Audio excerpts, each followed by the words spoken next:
2% सिखों की आबादी है हमारे हिंदुस्तान में। अब ये बात हमारे सिख समाज को, जो भी लोग हैं, उनको समझ में नहीं आ रही है कि हम लोग की आबादी कोई ज़्यादा नहीं है कि हम कोई सत्ता का परिवर्तन कर पाएँ या सरकार बना पाएँ। आपसी भाईचारा बना के रहना है। ये नहीं कि वो किसानों को आपने मारा, उसका असर पूरे हिंदुस्तान में जा रहा है। हर आदमी हम लोग को शक की निगाहों से देख रहा है कि ये सिख जो है इन्होंने काट दिया। उनके चक्कर में पूरे यूपी का क्या, पूरे इंडिया का सिख बदनाम हो रहा है। हम सिखों से जानेंगे कि जो भी सिंघू बॉर्डर के पास घटना हुई, विभत्स घटना हुई, उस पर सिख क्या सोचते हैं, और किसान आंदोलन जो चल रहा है, और किसान आंदोलन की आड़ में लगातार जो अराजकता चल रही है, उस पर सिख समुदाय के लोग क्या सोचते हैं। तो आइए बातचीत की शुरुआत करते हैं। आपसे जानेंगे, क्या नाम है अंकल आपका? भाई साहब, मेरा नाम रविंदर पाल सिंह है। रविंदर पाल जी जी सर, सबसे पहला सवाल मैं आपसे यही पूछूंगा कि सिंघू बॉर्डर पे जो घटना हुई, उसके बारे में सिख समुदाय के लोग क्या सोचते हैं? देखिए, जो सिंघू बॉर्डर पे कल हुआ, ये बहुत गलत घटना हुई है। इसने हमारी सिख धर्म की जो फंडामेंटल्स हैं उस पे चोट किया है। हमारा सिख धर्म कभी भी किसी भी तरह के जुल्म और अत्याचार के खिलाफ है। हम लोग को गुरबाणी हम लोग पढ़ते हैं, उसमें लिखा है, सुबह के समय पाठ होता है जपजी साहब का, उसमें लिखा है धौल धर्म दया का पूत। यानी कोई भी धर्म है वो दया पर आधारित है। अब कल जो हमारे सिख भाई साहब थे, अपोजिट पार्टी ने कुछ भी किया, लेकिन उसका एक सिस्टम से हल बातचीत से निकाला जा सकता था। कानून था, उसके लिए देश में कानून बना हुआ है। अगर आप किसी के धार्मिक चिन्हों का अपमान करते हैं या धार्मिक ग्रंथ का अपमान करते हैं, उसके लिए भी कानून है, उसके लिए सजा का प्रावधान है। उसको पकड़ लेते, गिरफ्तार करवा देते, पुलिस के हवाले कर देते, उसकी फॉलोअप करते, अच्छी तरह सजा मिलती। ये जो कर दिया कि भाई उसका उल्टा लटका दिया गया, हाथ काट दिया गया, क्या बनाना चाहते हैं आप देश को? तालिबान? पूरी दुनिया की नज़र इस समय भारत पर है। बिल्कुल। और भारत पे जब नज़र और इस तरह का संदेश आप लोगों के माध्यम से, अन्य चैनल्स के माध्यम से जब जाएगा, तो क्या छवि रह जाएगी भारत की और क्या छवि रह जाएगी सिखों की?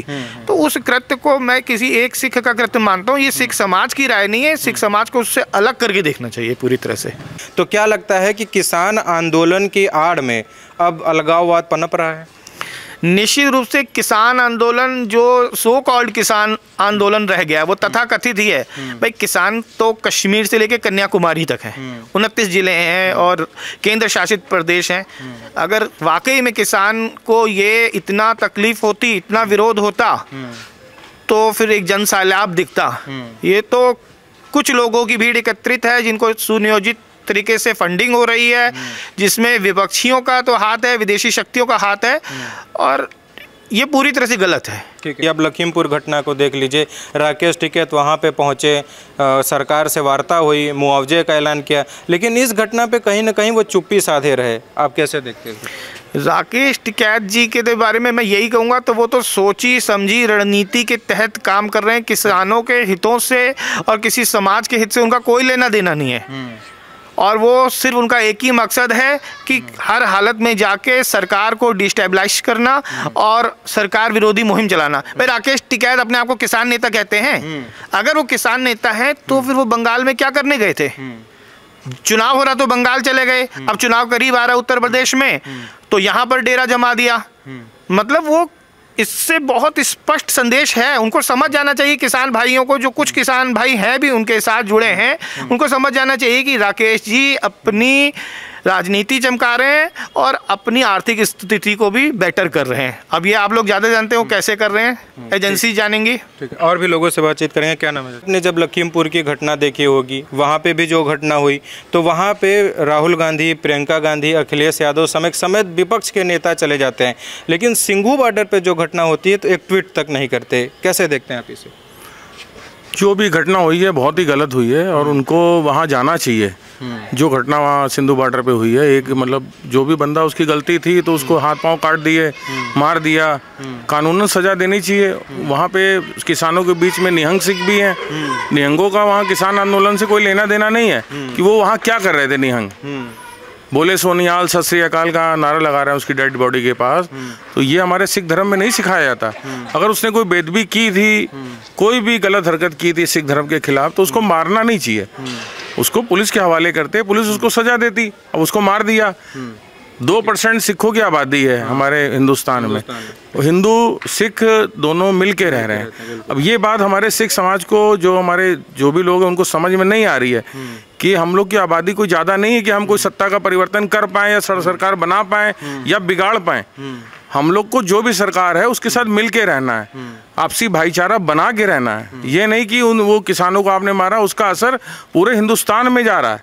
हर आदमी हम लोग को शक की निगाहों से देख रहा है कि ये सिख जो है इन्होंने काट दिया, उनके चक्कर में पूरे यूपी का क्या पूरे इंडिया का सिख बदनाम हो रहा है। तो ये हरकत नहीं होनी चाहिए। ठीक है, लेकिन घटना तो घटना है। जिस तरह लखीमपुर खीरी में हुई तो राकेश टिकैत पहुंचे और बोले कि भाई मुआवजा दिया जाए, सरकार ने माना। तो क्या आप लोगों को नहीं लगता कि जिसकी मृत्यु हुई वो भी तो भाई सिख ही है, तो उसके परिवार को भी मुआवजा मिलना चाहिए, सरकारी नौकरी मिलनी चाहिए? पंजाब सरकार इस पे मौन क्यों है? हाँ, पंजाब सरकार को मुआवजा देना चाहिए। वो लखीमपुर केस में तो यहाँ पे आए चन्नी महाराज, अपना 50 लाख दे गए, वहाँ पे इनको जाना चाहिए। वो भी गरीब आदमी था, उसको मारा गया, उसकी चन्नी तो यहाँ पे 3 दिन पड़े रहे हैं। हम लोगों ने बल्कि पोस्टर भी लगाए थे कि 84 के जो कांग्रेस पार्टी है दंगों की कातिल है, इन्होंने ही सब दंगे कराए थे। उस वक्त की एक मतलब पहाड़ पूरा गिरा था सिखों के ऊपर, बहुत काटे गए थे, मारे गए थे, जलाए गए थे। तो वो हम लोग भूले नहीं हैं। और वो यहाँ पे दुख दर्द दिखाने आए थे लखीमपुर में, उनका हम लोगों ने विरोध किया था, पोस्टर भी लगाए थे पूरे लखीमपुर और लखनऊ में भी कि इनको यहाँ नहीं आना चाहिए। अब देखिए कल छत्तीसगढ़ में भी घटना ऐसी हुई कि एक कार से जो है 4 लोग मर भी गए, 20 लोग घायल भी हो गए।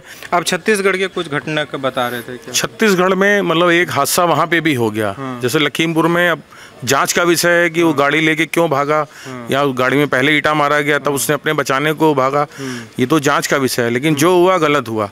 वहाँ पे भी हिंसा हुई, गाड़ियाँ जला दी गई। इसी प्रकार छत्तीसगढ़ में हुई, गाड़ियाँ जला दी गई, उसको पकड़ लिया गया। हमारे यहाँ भी लखीमपुर में ड्राइवर को जिंदा पकड़ लिया गया था, पुलिस की अभिरक्षा में था, बाद में उनको पकड़ के उसको मार दिया। तो ये जो कुछ विरोधी शक्तियाँ हैं जो देश में मतलब चाहती हैं कि हिंदू सिख लड़ झगड़ के रहें और हल्ला गुल्ला मचा के रहें, तो उसको रोकना पड़ेगा। और हम दोनों जो समुदाय है हिंदू सिख भाई भाई, उसी हिसाब से सब लोग रहें। आपसे एक प्रश्न और ये पूछ लेता हूँ कि अब चुनाव भी आने वाला है और प्रियंका गांधी सिखों के हित में जताने के लिए लखीमपुर खीरी भी जा रही थी, तो क्या लगता है कि जो सिख समुदाय के लोग हैं वो कांग्रेस पार्टी का साथ देंगे इस बार? नहीं, कांग्रेस पार्टी का साथ देने का तो कोई मतलब ही नहीं पैदा होता। कांग्रेस को तो हम लोगों ने देखा ही है कि 1984 के दंगे में कैसे उन्होंने लूटपाट की, दुकानें जलाई, बहन बेटियों को उठा के ले गए। तो वो कृत्य कोई भूला नहीं आज तक, ना भूल पाएगा कभी भी। ना ही किसी दोषी को सजा मिली आज तक, ना कोई SIT का गठन हुआ। माननीय योगी जी ने SIT का गठन किया है, वो भी थोड़ा जो लॉकडाउन हो गया उसकी वजह से उसकी रिपोर्ट नहीं आ पाई। बहुत जल्द उसकी भी रिपोर्ट आने वाली है। जो भी दोषी होंगे उनको सजा मिलेगी। क्या नाम है? बलविंदर सिंह। बलविंदर सिंह। सर, ये जो सिंघू बॉर्डर पे घटना हुई है, इसका मुख्य आरोपी आपके हिसाब से कौन है? देखिए, आरोपी कोई भी हो, जिसने क्राइम किया वो गलत है, ये नहीं होना चाहिए था। और सरकार इस पे एक्शन ले, जो भी दोषी उसको सजा दे। और दूसरा ये है कि किसान आंदोलन अलग चीज़ है, लेकिन जो घटनाएं हो रही हैं इसको आंदोलन से अलग करना चाहिए। आंदोलन भले जैसा भी चले, घटनाएं नहीं होनी चाहिए, घटनाएं रुकनी चाहिए और छवि सिख समाज की खराब नहीं होनी चाहिए। ठीक है, लेकिन ये आंदोलन लगातार सिख समाज की छवि खराब कर रहा है। जिस तरह आपने 26 जनवरी को देखा होगा, उसमें भी सिख ही बदनाम हुए कि भिंडरेवाला के समर्थक आ गए, और अभी जो घटना हुई इसमें भी सिख बदनाम हो रहे हैं। कुछ दिन पहले रेप की भी घटना आई थी। तो क्या आपको नहीं लग रहा है कि आंदोलन से सिख समाज की बदनामी हो रही है? मैंने भी कहा घटनाएं हो रही हैं, लेकिन दोनों पक्ष सोचें, सरकार के साथ किसान भी, कि इसका हल कैसे निकाला जाए। इसको खत्म होना चाहिए। भले सरकार भी थोड़ा कॉम्प्रोमाइज करना चाहे या कर सके तो करना चाहिए, और थोड़ा किसान जो संगठन भी है वो भी थोड़ा सा मैनेज करें। इसको खत्म होना चाहिए और इस तरह का माहौल नहीं बनना चाहिए। सुप्रीम कोर्ट की एक टिप्पणी आई थी, उस पर मैं आपसे पूछना चाहूंगा। सुप्रीम कोर्ट ने कहा था कि जब 1.5 साल के लिए कानून लंबित हो चुका है, लागू नहीं है, तो फिर आंदोलन करने का क्या मतलब? मैं वही कह रहा हूँ, बैठ के ये आपस में बात होनी चाहिए। अगर किसान संगठन किसी बात पे नहीं मान रहे हैं, क्या चीज़ है, अपनी बात उनको कहनी चाहिए और उसका बैठ के हल निकलना चाहिए, तब इस मुद्दे का अंत होगा। वरना ये तो खैर माहौल खराब हो रहा है, इससे माहौल खराब हो। सिंघू बॉर्डर पे ये घटना हुई, अगर यही घटना उत्तर प्रदेश से किसी स्थान में हुई होती तो क्या लगता है कि इसी तरह सब शांत बैठते? नहीं, ऐसा तो हो ही नहीं सकता भाई। अगर यूपी में हो जाता तो उनके लिए तो ये एक चुनावी मौका होता, वो तो टूट पड़ते। और सारी राजनीतिक पार्टियां, किसी एक का नाम नहीं लेते, सारी राजनीतिक पार्टियां उसको राजनीतिक अवसर की देखती। और आपने देखा कि लखीमपुर में जो घटना, माननीय मुख्यमंत्री साहब ने बहुत अच्छी तरह से प्रोएक्टिवली उसको मैनेज किया था, लेकिन उसमें आग में घी डालने का काम शुरू कर दिया। भाई, जो चीज़ प्रशासन और शासन देख रहा, अगर वो नहीं कुछ कर रहे, मुख्यमंत्री साहब नहीं कर रहे, आला अधिकारी पहुँचे, सब वहाँ पर जाके मिले, मुआवजे की राशि तत्काल खाते में डाल दी गई, तो फिर इस समय कोई मतलब नहीं बनता। ठीक है, मुद्दों की राजनीति करनी चाहिए, वो भी विपक्ष है, उनका कार्य है। आपको लगता है कि प्रियंका गांधी को पंजाब भी जाना चाहिए झाड़ू लगाने? बिल्कुल जाना चाहिए ना। वो जिस तरह से यूपी में अपना दिखा रही थी कि हम इतना ये हैं वगैरह, तो मौका अब उनके लिए पंजाब है, पंजाब में जाना चाहिए और इस तरह से करना चाहिए। हालांकि आपको लगता है जाएंगी? नहीं, मुझे तो नहीं लगता कि वो जाने वाली है। यूपी तो पर्यटन पे आई थी वो। अच्छा। वो पर्यटन के घूमने के नियत से राहुल गांधी भी और प्रियंका गांधी भी, राजनीति से उनका कोई दूर दूर तक नाता नहीं है। उनको 2 सीट भी यूपी में नहीं मिलेगी। 2 सीट भी नहीं? 2 सीट भी नहीं मिलेगी, आप देख लीजिएगा। सिख नहीं है क्या प्रियंका गांधी के साथ? नहीं, कोई मतलब ही नहीं, सिख के साथ होने का तो कोई मतलब ही नहीं पैदा होता। वहाँ भी गई थी, वहाँ किसानों के बीच में लखीमपुर, तो उनको जमीन पे नीचे ही बैठाया गया था, मंच नहीं दिया गया। किसान जानता है कि कांग्रेस हमारी हितैषी पार्टी नहीं है, तो वहाँ उन्होंने उनको मंच नहीं शेयर करने दिया, उनको नीचे ही बैठाया। कोई राजनीतिक भाषणबाजी नहीं हुई। मैं खुद गया था, लखीमपुर गया था किसानों के बीच, मैं सब परिवारों से मिल के आया हूँ। अच्छा, आप भी गए थे? हाँ, मैं गया था वहाँ पे, हर किसान से मिल के आया। तो सरकार की कार्रवाई से संतुष्ट? सब संतुष्ट हैं। बहुत जल्द वो लखनऊ आएंगे और योगी जी से मिलेंगे भी। अच्छा। जी जी, यहाँ पे आएंगे और पूरे परिवार मिलेंगे। जो उनकी थोड़ी बहुत मांगे और थी कि एक बच्चे को नौकरी मिली है, एक लड़की को और मिल जाए नौकरी, और एक बच्चा 16 साल का था किसी का जिनकी डेथ हुई है, ये था कि उनको लेटर दे दिया जाए, 2 साल बाद नौकरी मिल जाए 18 साल में। तो वो सहमत हैं, तभी उन्होंने उनको मंच नहीं शेयर करने दिया। ठीक है। क्या लगता है कि किसकी सरकार बनने जा रही है? सरकार तो मेरे हिसाब से योगी जी की ही बननी चाहिए, और ये जरूरी भी है। अगर जिस तरह से कानून व्यवस्था को उन्होंने संभाला है, मेन मुख्य मुद्दा, आप व्यापार करना चाहते हैं तो व्यापारियों के लिए अच्छी परिस्थिति तभी बन पाती है जब कानून व्यवस्था सुदृढ़ हो, अच्छी तरह चले। तो कानून व्यवस्था के हिसाब से और विकास की भी बहुत सारी योजनाएं माननीय मुख्यमंत्री साहब ला रहे हैं। तरह तरह एक्सप्रेस वे बन रहे हैं और अभी तरह तरह की योजनाएं आ रही हैं, और ये 5 साल अगर और मिलते हैं तो अखिलेश यादव या प्रियंका गांधी? प्रियंका जी तो दूर दूर तक रेस में ही नहीं है। ये तो कांग्रेस तो मुझे नहीं लगता कि 20 साल में। लखीमपुर खीरी के बाद दम भर रही है कि हमारे वजह से सरकार दबाव में आई। नहीं, दबाव में कुछ नहीं आई है। माननीय मुख्यमंत्री साहब ने, जितना भी मैं न्यूज़ चैनल्स में देखता हूँ ना, तत्काल इस पे एक्शन ले लिया था। उन्होंने क्या दबाव, उनको अपना चेहरा चमकाना था, अपनी फोटो सेशन कराना, तो करा के चली गई, तो उनके दबाव नहीं। न्यायप्रिय शासक है हमारे प्रदेश के मुख्यमंत्री साहब, बहुत ही न्यायप्रिय शासक है, और उनको पता है कि न्याय की मांग क्या है, उचित क्या है, अनुचित क्या है। वो योगी भी हैं, कर्मयोगी भी हैं, उनको पता है कि क्या सही है क्या गलत है। उनको डायरेक्शन की जरूरत नहीं होती, वो सही चल रहे हैं, सही कर रहे हैं। सरकार योगी जी की। अखिलेश यादव के अगर बयानों की बात करें तो वो तो कह रहे हैं हम 400 सीट जीतेंगे, सारी जनता हमारे साथ है। नहीं, 400 सीट कोई नहीं जीतेंगे वो।